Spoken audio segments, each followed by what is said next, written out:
Hello student, मैं दिनेश दहिया आप सभी का फिजिक्स के ऑनलाइन एजुकेशन में स्वागत करता हूं। स्टूडेंट, हम रे ऑप्टिक्स का स्टडी कर रहे थे और रे ऑप्टिक्स में हम लोगों ने कल पढ़ा था वो सिंपल माइक्रोस्कोप था। सिंगल माइक्रोस्कोप होता है, मैंने बताया था, एक कॉमन कॉन्वेक्स लेंस होता है और उसमें जब ऑब्जेक्ट को एफ और ओ ऑप्टिकल सेंटर के बीच में, फोकस और ऑप्टिकल सेंटर के बीच में रखा जाता है तो आपका मैग्नीफाइड इमेज बनता है जो कि वर्चुअल होगा और इरेक्ट होगा। उससे हम जो टीनी ऑब्जेक्ट्स हैं, वो स्मॉल ऑब्जेक्ट्स हैं, उनका स्टडी कर सकते हैं। पर बहुत ज़्यादा छोटे ऑब्जेक्ट हों, नैनो पार्टिकल या माइक्रो पार्टिकल्स होते हैं, उन अगर कोई ऑब्जेक्ट माइक्रो पार्टिकल शेप का है, माइक्रो शेप का, तो उनका स्टडी के लिए हम किसका यूज़ करेंगे? कंपाउंड माइक्रोस्कोप का। तो आज का हमारा टॉपिक क्या रहेगा? कंपाउंड माइक्रोस्कोप रहेगा। देखिए, सिंपल माइक्रोस्कोप में हम एक कॉन्वेक्स लेंस यूज़ कर रहे थे। इसमें कितने कॉन्वेक्स लेंस आएंगे? 2 कॉन्वेक्स लेंस आएंगे। आप लोगों ने देखा भी होगा, जो आपका दूरबीन होता है वो क्या होता है, आपका कंपाउंड माइक्रोस्कोप की तरह भी वर्क कर सकता है और वो टेलीस्कोप की तरह भी वर्क कर सकता है। जैसे दूरबीन में देखा होगा आपने 2 कॉन्वेक्स लेंस होते हैं, वैसे इसमें भी 2 होंगे। पर वो कौन सी स्थिति में? देखिए, उसमें एक छोटा लेंस होता है, एक बड़ा लेंस होता है। अगर छोटे वाला अगर ऑब्जेक्ट की तरफ रखा जाए, बड़े वाला अगर आपके आई की तरफ रखा जाए, तो वो क्या बनेगा? आपका कंपाउंड माइक्रोस्कोप बनेगा। जबकि इसका उल्टा कर दें, बड़े वाला अगर लेंस है वो आप ऑब्जेक्ट की तरफ कर दोगे और छोटे वाला जो लेंस है वो आप आई की तरफ कर लोगे, तो क्या बन जाएगा? टेलीस्कोप बन जाएगा। तो इसे हम देखते हैं आज कंपाउंड माइक्रोस्कोप। देखिएगा, इसमें 2 लेंस होते हैं। एक का अपर्चर क्या होता है? अपर्चर स्मॉल होता है, मतलब इसका साइज क्या होता है? स्मॉल। ऐसा लेंस जिसका साइज स्मॉल है उसको किधर रखा जाएगा? हमेशा ऑब्जेक्ट की तरफ रखा जाएगा। ऐसे लेंस को किसकी तरफ रखा जाएगा? ऑब्जेक्ट की तरफ। इसलिए इस लेंस को क्या कहा जाएगा?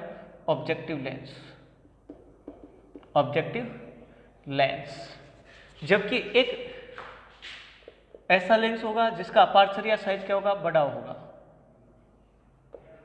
अपर्चर क्या रहेगा? लार्ज रहेगा, या साइज क्या बोल सकते हो आप? लार्ज रहेगा। तो ऐसा लेंस किधर रखा जाएगा? आई की तरफ रखा जाएगा। जो ऑब्जर्वर है या जो भी उसको काम में ले रहा है उसके आई की तरफ रखा जाएगा, तो इसे क्या कहा जाएगा? आई लेंस कहा जाएगा। तो ये इसमें इसके डेफिनेशंस में आप बता सकते हो कि इन compound microscope there are 2 lens, 2 convex lens use. First, एक ऐसा लेंस होता है जिसका अपर्चर स्मॉल होता है, उस लेंस को हमेशा ऑब्जेक्ट की तरफ रखा जाता है, जिसे आपका क्या कहा जाता है? ऑब्जेक्टिव लेंस कहा जाता है। सेकंड, ऐसा लेंस होता है जिसका अपर्चर लार्ज होता है, साइज लार्ज होता है, उसको किधर रखा जाता है? आई की तरफ रखा जाता है, तो इसलिए क्या होता है? आप इसका आई लेंस बोल सकते हो। अब इसका जो रे डायग्राम है वो इंपॉर्टेंट है, और इसका रे डायग्राम कैसा बनेगा वो देखते हैं हम लोग। रे डायग्राम, बोर्ड को क्लियर कर लेता हूँ पूरे को। देखिएगा, रे डायग्राम बहुत इंपॉर्टेंट है। जैसे मैं स्टेप बताता हूँ वैसे का वैसे उसको फॉलो कीजिएगा, तभी बनेगा, वरना आप कंफ्यूज हो जाओगे। ये एक स्मॉल साइज का आपका कॉन्वेक्स लेंस है और इधर एक लार्ज साइज का कॉन्वेक्स लेंस ले लेता हूँ। थोड़ा सा डिस्टेंस देंगे दोनों के बीच में।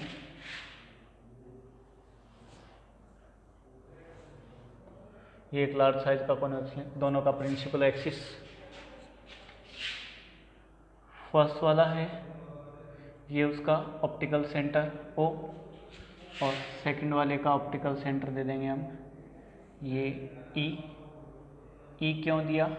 ये है आपका ऑब्जेक्टिव लेंस जो ऑब्जेक्ट की तरफ होगा, और ये है आपका आई लेंस, इसलिए E नेम दे दिया गया। अब देखिएगा, इसके प्रिंसिपल एक्सिस पे एक स्मॉल ऑब्जेक्ट ले लेते हैं हम, AB।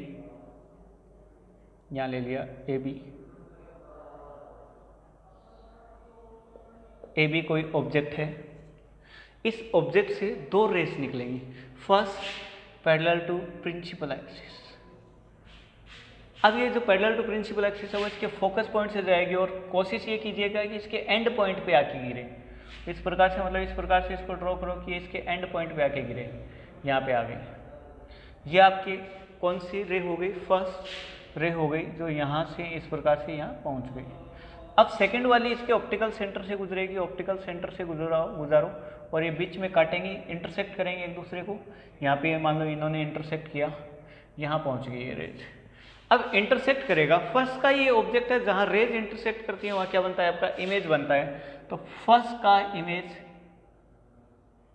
ये बन गया, इसका नेम दे देंगे हम बी डैश ए डैश। ये फर्स्ट का इमेज बन गया है। ऑब्जेक्ट की डिस्टेंस को u से शो किया जाता है तो ये आपका UO हो गया है, जबकि इमेज की डिस्टेंस को किससे शो किया जाता है v से, तो ये आपका VO, because these are for objective lens. ये ऑब्जेक्टिव लेंस का ऑब्जेक्ट है और जबकि ये क्या है इमेज। फर्स्ट का आपका काम कंप्लीट हो चुका है। अब सेकंड के लिए फर्स्ट वाले का जो इमेज है वो सेकंड वाले के लिए किसका वर्क करेगा, वर्चुअल ऑब्जेक्ट का वर्क करेगा। और इसका इमेज कहाँ बनेगा, ये रेस ऐसे आगे जाएंगी और ये आगे एक दूसरे से फैलेंगी तो कभी नहीं इंटरसेक्ट करेंगी, मतलब ये पीछे ही बनेगा, ये अपीयर टू इंटरसेक्ट होंगी। उसके लिए कहाँ बनेगा, इसके लिए यहाँ से डिसाइड कर लो, पहले से ही हम बना लेंगे, इमेज पहले बना लेंगे इसका। यहाँ से खींचते हुए एक लाइन ले आओ यहाँ तक, आपकी इच्छा है इसके इधर भी लेके आ सकते हो, इधर भी लेके आ सकते हो, मैं यहाँ तक ले आया इतनी दूर। अब यहाँ से ये जैसे रे आ रही थी तो ये यहाँ से अब इस पे परपेंडिकुलर ड्रॉ कर दो और ये आपका बन गया है क्या, सेकंड के लिए इमेज। और ये वर्चुअल इमेज रहेगा क्योंकि जो ये रेज हैं ये इधर जाके फैलेंगे तो कभी रियल में इंटरसेक्ट नहीं करेंगे, पीछे अपीयर टू इंटरसेक्ट होंगे। तो इसका नेम दे देंगे B double dash A double dash. First का ऑब्जेक्ट, फर्स्ट का इमेज, ये सेकंड के लिए ऑब्जेक्ट बनेगा और ये क्या बनेगा, इमेज बनेगा। ये बन गया आपके सामने। अब ये कैसे बना, उसके लिए ये रेज जो आगे ऐसे जा रही थी ऐसे जाएगी तो उनको पीछे की तरफ बढ़ाया गया। ये मान लो आप वर्चुअली पीछे की तरफ बढ़ाया गया इन रेज को, और आगे ये ऐसे जा रही थी तो मतलब ये ऐसे गई तो ऑब्जर्वर को क्या लगेगा कि यहाँ से आ रही है। सेम इसको ऐसे यहाँ से मिला दिया डैश डैश से और पीछे की तरफ आगे की तरफ ऐसे बढ़ा दिया गया। ये टर्न नहीं होनी चाहिए, मतलब सिंपल लाइन होनी चाहिए, पूरी एक स्ट्रेट लाइन होनी चाहिए। तो ये यहाँ पे आके इंटरसेक्ट की तो यहाँ पे क्या बन गया, इन दोनों लाइनों के पीछे की तरफ इंटरसेक्ट करने से क्या बन गया, A double dash B double dash आपका इमेज बन गया। जबकि ये वाली लाइन किसको मिलाएगी, ई ए डैश और ए डबल डैश को। इसलिए हमने पहले ही क्या कर लिया, पहले इनको मिलाते हुए बना लिया और फिर ये वाली ड्रॉ कर ली तो आपका ये क्या हो गया, कंप्लीट हो गया डायग्राम। अब ये ए डैश बी डैश से इस लेंस के लिए ऑब्जेक्ट का काम करेगा तो ये फिर से इसके लिए यू बनेगा और यू ई हो जाएगा क्योंकि आई लेंस है। जबकि ये वाला डिस्टेंस है वो लीस्ट डिस्टेंस ऑफ विजन पे बनेगा, लीस्ट डिस्टेंस ऑफ विजन बोल सकते हो या मिनिमम डिस्टेंस ऑफ विजुअलाइजेशन बोल सकते हो। लीस्ट डिस्टेंस ऑफ विजन पे बनेगा तो ये आपका डायग्राम क्या हो गया, कंप्लीट हो गया। अब ये आपका कंप्लीट डायग्राम है तो इसने जो फाइनल इमेज बन रही है आपकी A double dash B double dash, वो आई लेंस पे क्या बनाएगी, एक एंगल बनाएगी जिससे क्या बनाएंगे, हम बोलेंगे बीटा। और कल हमने देखा था कि इसका मैग्निफिकेशन जो भी निकालते हैं तो डेफिनेशन में क्या आता है, एक ऑब्जेक्ट के साइज का इमेज और आता है। तो ये इमेज ऑब्जेक्ट है और ये इमेज है, तो इसके ऊपर मैं क्या करूंगा, यहाँ ऊपर एक ऑब्जेक्ट के साइज का इमेज और बना दूंगा। ये बी डबल डैश, इसको नेम दे दिया क्यू। देखिए दोनों है, दोनों सेम है तो ऑब्जेक्ट के साइज का इमेज आ गया। इसको कहाँ मैं ये आई लेंस पे क्या कर दिया, एंगल बना दिया। ऑब्जेक्ट के साइज के इमेज के द्वारा आई लेंस पे बनाया गया एंगल है, उसको क्या नेम दे दिया मैंने, अल्फा। तो ये नीट एंड क्लीन आपके सामने डायग्राम कंप्लीट हो गया है और इसको आप प्रैक्टिस करके 2 या 3 बार प्रैक्टिस करोगे तो आपको ये आने लग जाएगा।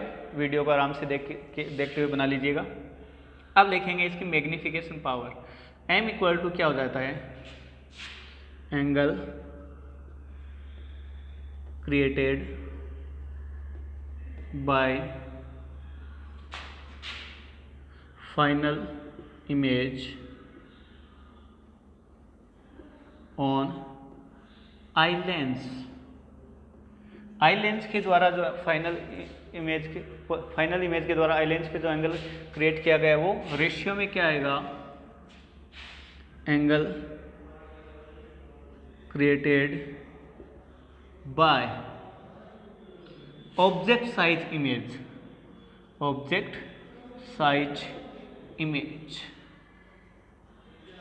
On eye lens. तो वो क्या आएगा, m इक्वल टू, अब फाइनल इमेज के द्वारा A double dash B double dash इसके द्वारा एंगल कितना बनाया गया है, बीटा, तो बीटा आ जाएगा अपॉन ऑब्जेक्ट साइज का इमेज कितना है, बी डबल डैश क्यू है।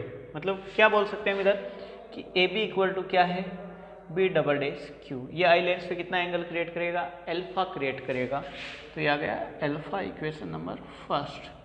अब मैं पहले बीटा निकालूंगा फिर अल्फा। तो इसमें भी अब देखिए बीटा निकालने के लिए आपको कंफ्यूज करेगा कि एक ट्राइंगल देख सकते हो आप, A dash B dash E और एक A double dash B double dash E. तो इसमें आपको बहुत ही ध्यानपूर्वक देखना है कि अब हम बड़े वाला ट्राइंगल लेंगे, A double dash B double dash E, कौन सा लेना है वो आपको ध्यान रखना है। तो इसमें क्यों लेंगे वो आगे बता दूंगा मैं। In triangle A double dash B double dash E, इसमें क्या आएगा, टेन बीटा आएगा। टेन बीटा, टेन मतलब ऐसा ट्रिग्नोमेट्रिकल फंक्शन होता है जिसका क्या होता है, जो आपका परपेंडिकुलर अपॉन बेस होता है। यहाँ पे बीटा ये है तो परपेंडिकुलर क्या आ जाएगा, A double dash B double dash, A double dash B double dash बटे डिवाइड में क्या आ जाएगा, आपका बेस आएगा जो कि कितना रहेगा, बी डबल डैश ई। आगे बता देंगे if beta is too small then tan beta approximate equal to किसके आ जाएगा, बीटा क्या आ जाएगा, tan beta approximate equal to किसके आ जाएगा, बीटा क्या आ जाएगा। तो बीटा का वैल्यू कितना आएगा, बीटा का वैल्यू आ जाएगा A double dash B double dash बटे B double dash E, equation number second. ये आपका आ गया। अब अल्फा का वैल्यू निकालेंगे। अल्फा का वैल्यू क्या आएगा वो देखेंगे। इसके लिए ट्राइंगल क्या आएगा, B double dash Q E. In triangle B double dash Q E. अब इसमें एंगल अल्फा है तो टेन अल्फा ले लेंगे, टेन अल्फा। इसमें क्या आएगा, अल्फा के सामने वाला साइड वो क्या हो जाएगी आपकी, परपेंडिकुलर हो जाएगी, B double dash Q upon B double dash E. अब देखिए दोनों में B double dash E divide में आ रहे हैं तो कैंसिल होगा कुछ, इसलिए मैंने क्या किया, ये बड़े वाला ट्राइंगल इस छोटे वाले A dash B dash E की बजाय क्या लिया, A double dash B double dash E लिया, इसलिए लिया। If alpha is too small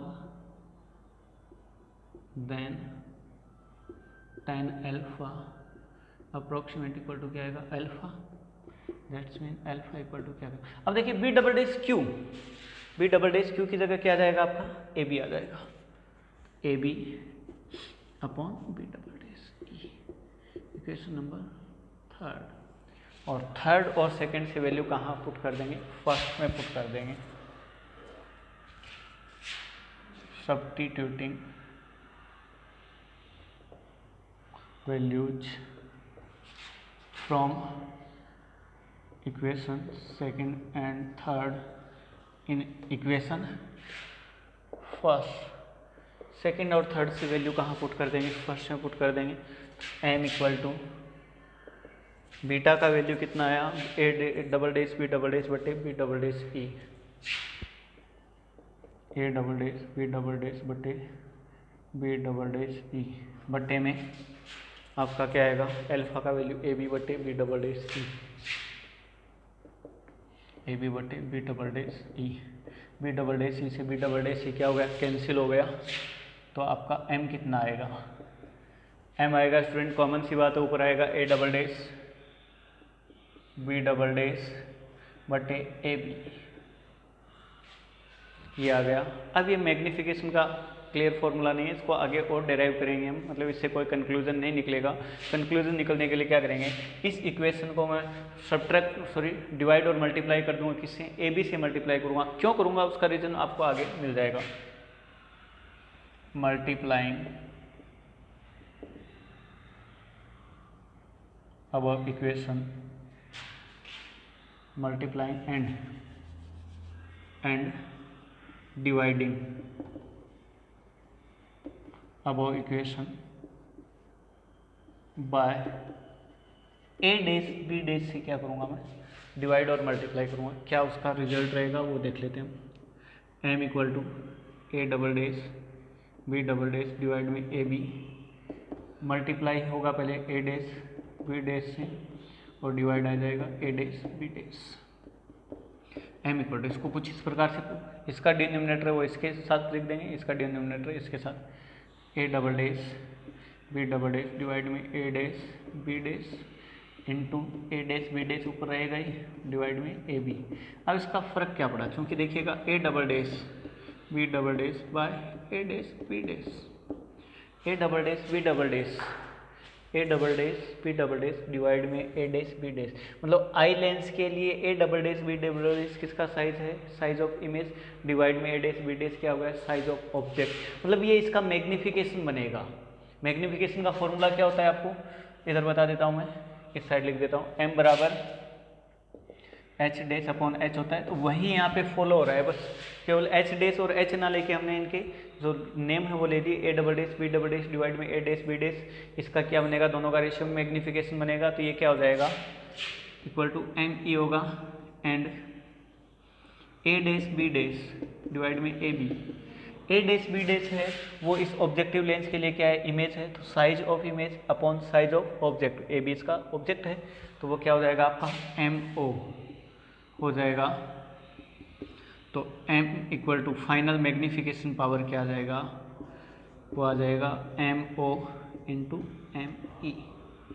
मतलब ये आपका जो कंपाउंड माइक्रोस्कोप है उसका क्या आ गया आपके पास, मैग्निफिकेशन पावर आ गया, जिसको हम कैसे डिफाइन कर सकते हैं, the multiplying magnification of objective lens and magnification of eye lens is equal to magnification power of a compound microscope. अब इसके बाद में देखेंगे, चूंकि m क्या होता है, v अपॉन यू होता है, सो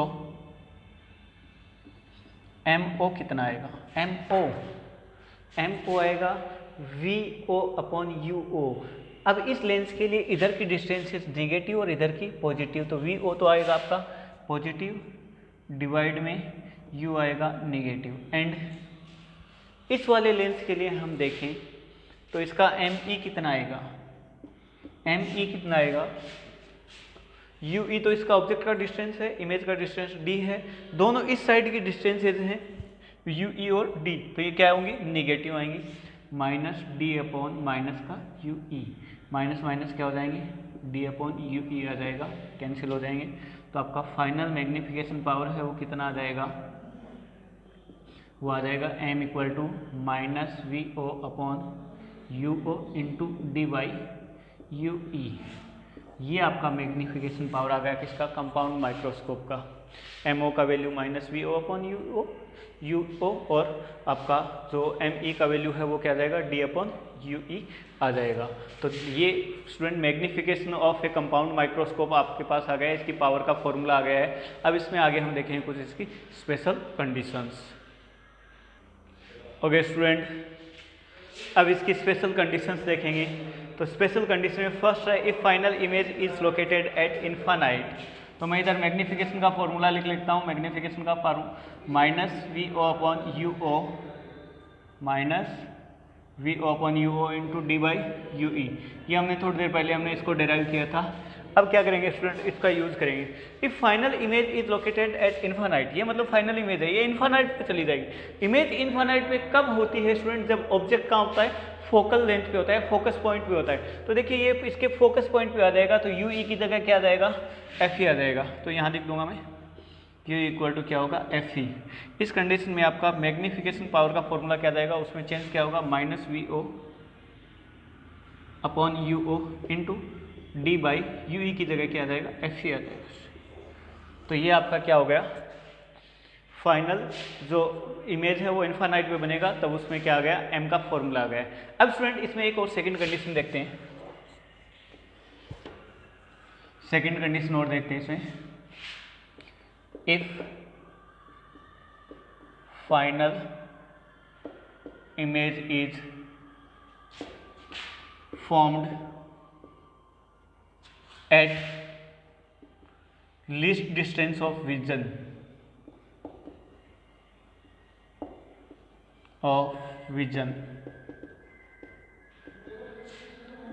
लीस्ट डिस्टेंस ऑफ विजन या minimum distance of visualization same ही चीज़ होती है। तो लीस्ट डिस्टेंस ऑफ विजन कल भी देखा था हमने, सिंपल माइक्रोस्कोप के लिए कंडीशन देखी थी। तो इसमें क्या करेंगे हम, by the relation among u, v and f for eye lens इस बार किसके लिए देखेंगे हम, आई लेंस के लिए देखेंगे। तो 1/v minus 1/u equal to 1/f, इनमें रिलेशन होता है। तो यहाँ चूँकि v कितना आ जाएगा इसके लिए, आई लेंस के लिए बात कर रहे हैं, आई लेंस के लिए v कितना आ जाएगा, d आएगा। कितना आएगा, d, और वो भी कैसा आएगा, माइनस का d आएगा। माइनस का d क्यों, क्योंकि इस लेंस के लिए इधर की डिस्टेंस क्या होती है, निगेटिव होती है। कॉमा u इक्वल टू कितना हो जाएगा इसके लिए, माइनस का ue हो जाएगा, माइनस का ue, इधर की distance negative. And f equal to क्या आएगा, fe, focal length of eye lens, eye lens की बात कर रहे हैं हम यहाँ पे। तो यहाँ क्या आएगा, 1/ माइनस का d माइनस का 1/ue इक्वल टू 1/fe, 1/ क्या जाएगा, fe। अब इसको सोल्व करते हैं, तो माइनस का 1/d minus minus plus 1/ue plus का आ जाएगा इक्वल टू 1/fe। अब क्या करेंगे, इस इक्वेशन को d से मल्टीप्लाई कर देंगे। तो लिखेंगे यहाँ पे मल्टीप्लाइंग अब इक्वेशन बाय d से मल्टीप्लाई कर देंगे। तो minus 1/d into D plus 1/ue into D equal to 1/fe into D. अब d से d ये कैंसिल हो गया, माइनस का 1 प्लस d/ue आ जाएगा इक्वल टू d/fe। अब देखिए d/ue का वैल्यू निकाल लेते हैं हम, d/ue रख लिया, माइनस का 1 उधर जाके प्लस का 1 हो जाएगा, तो प्लस का 1 d/fe। तो यहाँ ये d/ue है वो इस फॉर्मूले में रिप्लेस कर देंगे, d/ue की जगह क्या आ जाएगा, 1 प्लस d/fe। तो आपका मैग्नीफिकेशन का इस कंडीशन में फॉर्मूला क्या आ जाएगा, मैग्नीफिकेशन का वो आ जाएगा m equal to minus vo upon uo into 1 plus d/fe आ जाएगा। ये फॉर्मूला आ जाएगा आपका मैग्नीफिकेशन का। तो ये दोनों स्पेशल कंडीशंस हो गई हैं। न्यूमेरिकल्स वगैरह के लिए ये इंपॉर्टेंट है कि कौन सी कंडीशन आपको दी गई है, उसके अकॉर्डिंग आपको न्यूमेरिकल फाइंड आउट करने हैं। तो जो कंडीशन दी गई है, कॉमन फॉर्मूला आपके सामने ये रहा, उसके बाद फर्स्ट स्पेशल कंडीशन जब इनफाइनाइट पे हो फाइनल इमेज तब ये रहा। अगर फाइनल इमेज आपकी कहाँ बन रही हो, इस डिस्टेंस ऑफ विजन पे बन रही हो, तब आपके सामने फॉर्मूला ये रहा है। तो आप इसको यूज कीजिएगा और उसमें कोई प्रॉब्लम आए तो आप मेरे को बताइएगा। अब इसमें एक छोटी सी डेफिनेशन और आती है, वो आती है tube length. Tube length capital L से शो किया। स्टूडेंट कुछ नहीं है, ऑब्जेक्टिव लेंस और आई लेंस के बीच का जो डिस्टेंस होता है वो क्या कहलाएगा, आपका ट्यूब लेंथ कहलाएगा। जैसे आपने दूरबीन देखा होगा तो उसमें एक लेंस दूसरा लेंस, दोनों के बीच की जो डिस्टेंस आती है वही उसका ट्यूब होता है, तो वो ट्यूब लेंथ कहलाएगा। तो यहाँ ट्यूब लेंथ कितना आ जाएगा, देखिए इन दोनों के बीच का डिस्टेंस कितना आएगा, वो आएगा vo प्लस ue आएगा, कॉमन सा है। तो l इक्वल टू कितना आ जाएगा, vo प्लस ue। तो ट्यूब लेंथ ये आपका फॉर्मूला आ गया। इन पे काफ़ी सारे न्यूमेरिकल्स दिए गए हैं, आप उनको सोल्व कीजिएगा। कोई प्रॉब्लम आती है आप मेरे को कमेंट बॉक्स में लिख दीजिएगा, वो आपके समाधान कर दिया जाएगा। बाकी देखेंगे हम फर्दर क्लास में। Thank you, have a nice day.